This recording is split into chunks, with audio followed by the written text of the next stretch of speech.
Hi, I'm Ted. Today I'm going to show you how to format trend lines in Excel.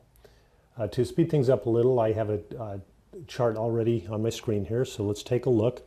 And just to make it a little interesting, it's actually some real data. It's a scatter plot with temperatures, January temperatures for different cities in the US, and then the latitude and longitude. And I thought it'd be interesting to plot the temperature on the y-axis versus the latitude on the x-axis.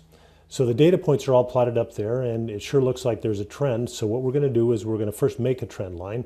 So we will just click on the one of the data points and then right click and do add trend line. Now, depending on your operating system or your particular version of Excel, the exact appearance may be a little different, but you want to look for something involving trend lines on the data plot. So there's the menu, and now there's a formatting menu that just like you would have in a lot of other features in Excel or other applications. So you can do all these different things, and it started out at line, selected on line, and so we've got some different options of how we can format the line.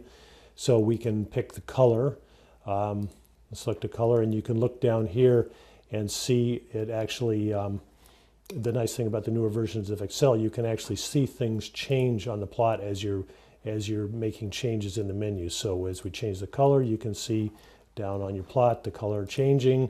So it looks, actually that orange is kind of nice. It kind of stands out versus the blue, the light blue points.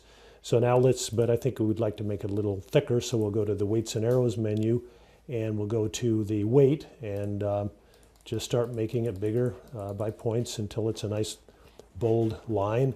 But I always like to have trend lines, dashed lines. I think it looks a little better, but obviously you can tailor it to whatever way you want. I'm not sure what the caps does. I've never done that, but I'm not sure exactly what that's doing. It may be I think that's the appearance of the dashes. So that's kind of nice looking. I didn't know about that.